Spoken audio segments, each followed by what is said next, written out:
Bonjour à tous. Donc aujourd'hui on va s'intéresser au rejointoiement de pierre naturelle. Intérieur ou extérieur, c'est la même chose. Là on est à l'intérieur. Et on va voir comment on passe d'un mur comme ceci, sur lequel le plâtre a été enlevé, à un mur comme cela. Voilà, ça c'est exactement le même, mais terminé. Donc pour ce faire, on va mettre un enduit extérieur. Donc là on est en intérieur. Là vous pouvez voir un petit peu tout ce qui a été fait. Un enduit qui ressemble à ça. Donc vous pouvez mettre ce que vous voulez. Hein. Là c'est du PRV. Enduit de façade de rénovation et de rejointoiement.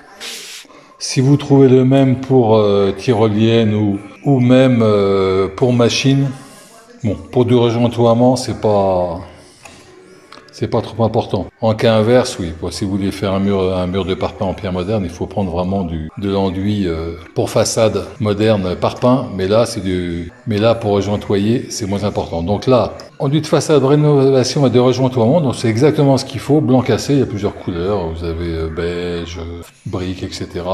Donc pour faire un mur comme ceci, il faut environ 2 sacs et demi de cela.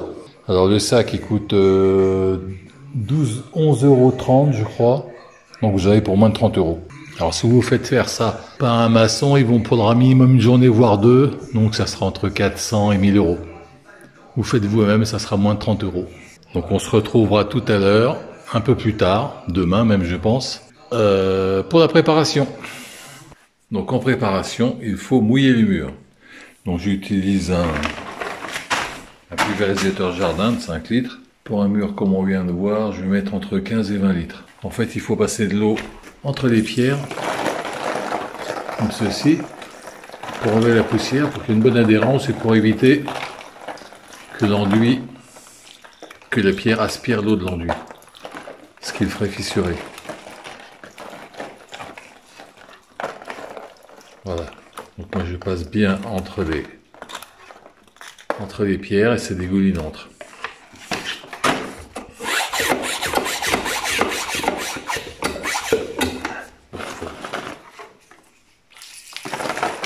Comme ça, voilà. Et faut mettre abondamment. Moi je mets un plastique pour récupérer le plus gros à la base. Donc on va faire le mélange. On met un peu d'eau dans la seau.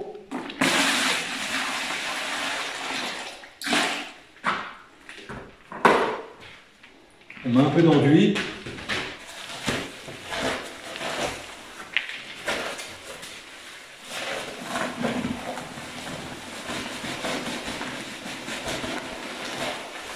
Alors le dosage à force, on finit par prendre la main. Hein. Il faut un mélangeur, absolument. Et on mélange tout ça.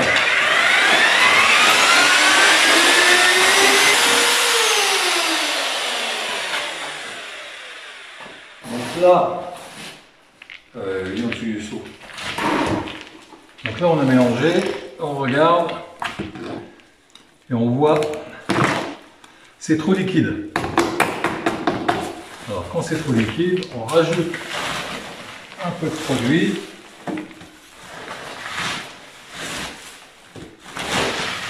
Et on recommence.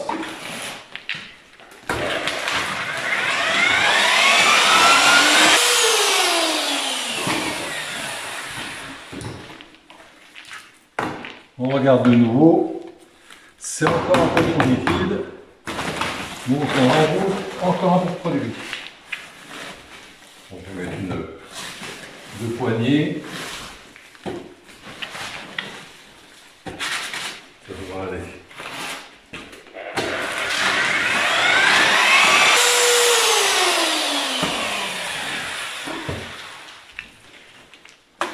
Donc là on regarde, et là c'est correct. Mais là vous verrez, hein, avec l'expérience, si c'est trop liquide ça ne tiendra pas sur le mur, si c'est trop dur non plus. Donc là c'est la bonne consistance. Voilà. Pour rejointoyer c'est très simple, il faut bien pousser l'enduit dans les fissures, entre les pierres, pas en surface. faut bien insister pour que ça aille bien au fond. Parce qu'après, on va gratter. Donc si on gratte et que ça reste en surface, ben, il n'y aura pas de joint. C'est pour ça qu'il faut bien insister en appuyant, en y allant 2 fois, en appuyant bien comme ça. Voilà. Avec la consistance que je vous ai montré précédemment, ce qui est important. Alors, petite correction, pour arroser mûr avec le pulvérisateur, il faut enlever l'embout. J'ai oublié de vous dire, pour avoir un bon débit, sinon on n'a pas de débit. Voilà.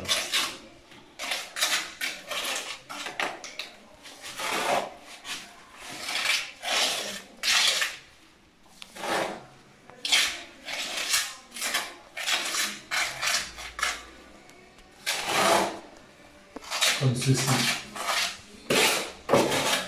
Alors j'utilise une langue de chat. C'est celle qui est un bec tout fin et qui permet d'aller entre les pieds. Voilà ce que ça donne une fois terminé. Voilà, donc c'est jointoyé grossièrement. Au-dessus de la poutre également.